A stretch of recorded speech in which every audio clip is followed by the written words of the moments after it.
호주의 한 여성이 시댁 사람들이 자기를 못 살게 굴었다.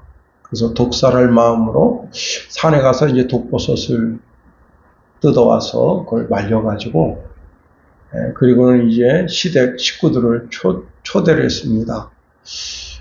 그때 이제 시어머니하고 시아버지 그리고 고모부하고 고모가 그 집에 왔는데 남편은 이제 바쁘다는 핑계로 오지를 않았습니다.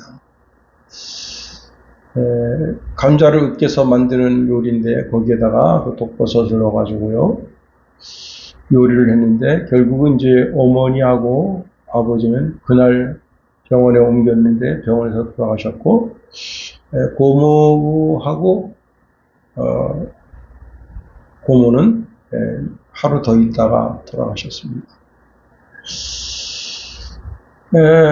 그 시월드 그렇게 이야기하는데 거기에 대한 그 고통 때문에 결국은 이제 그렇게 엄청난 짓을 저지르고 마는 겁니다. 결국은 그 범죄가 드러났고 이 여자는 종신형의 판결을 받았다고 합니다. 세상에는요 끊임없이 죽이려고 달겨드는 자가 있는 게 사실입니다. 또 어떤 분들은 끊임없이 살리려고 달겨듭니다. 우리는 살리는 편에 서야 됩니다. 옛날 아주 폭설이 내린 때가 있었는데요. 눈이 너무 많이 내려가지고 얼마 정도 내렸는가 하면 한 60cm 눈이 내렸습니다. 눈이 너무 많이 내리면 어떻게 되냐면 이게 위험한 지역인지 아닌지를 구분할 수가 없어요. 그래서 고라니가 먹이 찾아서 내려왔다가 그만 큰 맨홀에 빠졌습니다. 근데 너무 깊어서 2m 좀 더 되는 데인데 그만 다리가 부러졌습니다. 그 맨홀에 빠진 상태에서 수도 없이 울면서 자기를 살려달라고 물어대는데 한겨울에 누가 뭐 거기 다니나요? 용로에 다니지 않잖아요. 결국은 이제 아주 우연히 농부에 발견돼서 이제 신고가 들어갔는데 다리가 부러져가지고 그 다리가 이제 탈구가 됐습니다. 결국은 이제 이건 살릴 수 없다. 그래가지고 사람에 의해서 사살된 겁니다. 근데요, 이 고라니가 그 절박한 상황 속에서도 살려고 노력합니다.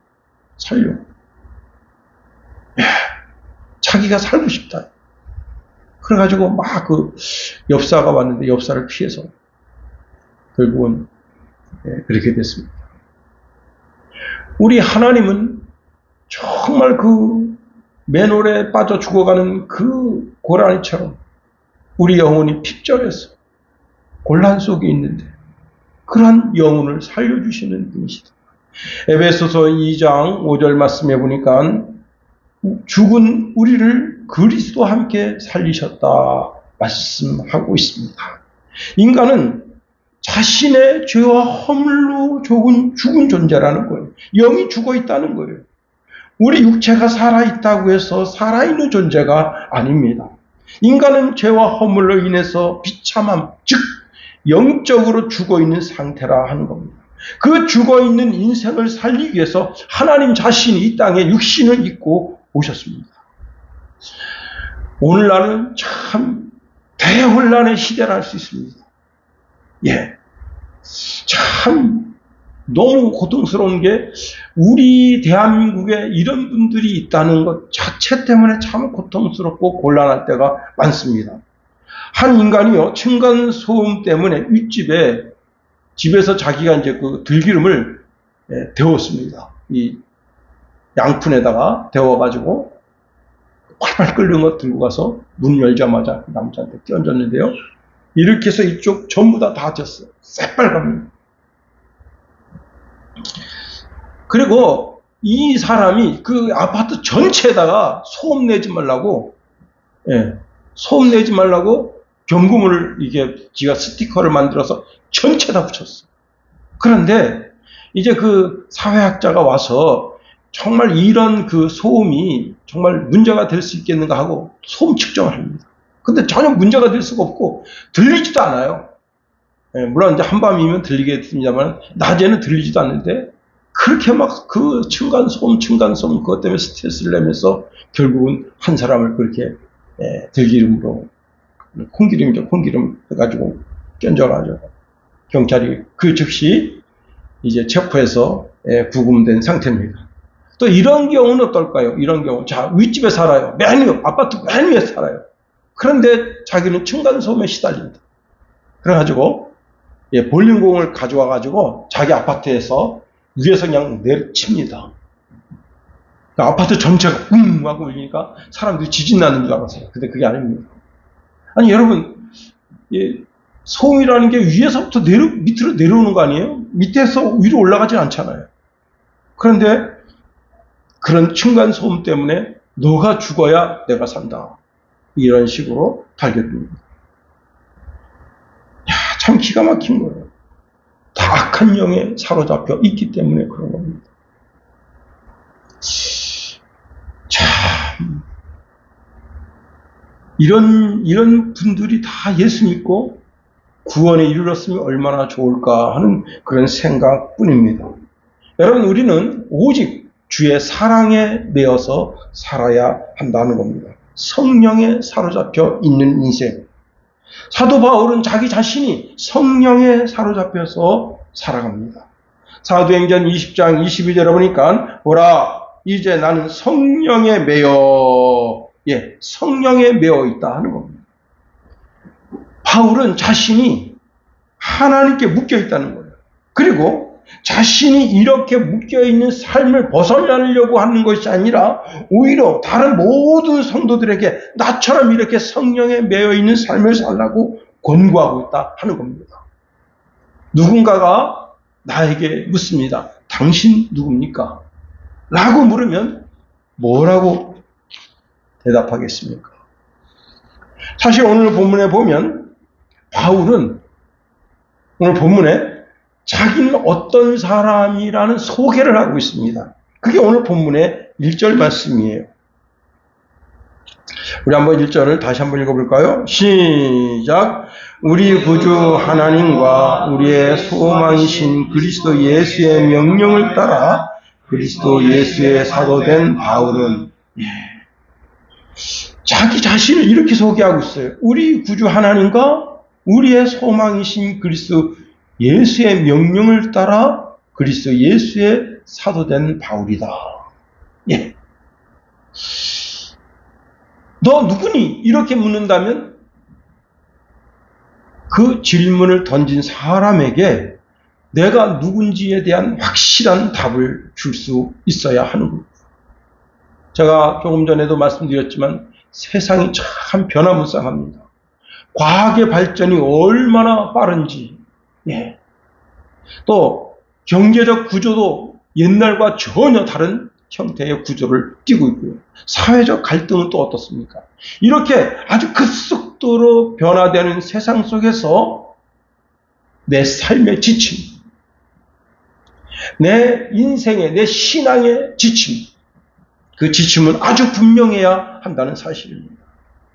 오늘 본문에 바울은 자신이 하나님의 명령과 그리스도의 명령을 따라 사는 존재라고 밝히고 있습니다. 그래서 자신이 사도가 됐다는 거예요. 이런 배경 속에서 우리가 어떤 마음가짐을 가지고 살아야 하는지에 대한 답을 한번 찾아보려고 하는 겁니다. 첫 번째, 바울은 그리스도의 명령을 따라 살았다는 겁니다. 여러분, 우리가 하나님의 말씀이 내 발의 등이 되고 내 길의 빛이 되어야 한다는 겁니다. 내 인생이 하나님의 말씀에 매여 있는 인생, 그게 가장 복된 인생이다 말씀드릴 수 있습니다. 내 인생이 그리스도의 말씀에 묶여 있다는 것이 가장 좋은 상태다. 오늘 본문에 이런 말씀을 주고 있거든요. 바울은 그리스도 예수의 명령을 따라, 그리스도 예수의 명령을 따라서 자기가 살아가고 있다는 거예요. 예수님이 제자들에게 말씀하십니다. 나를 따라오너라.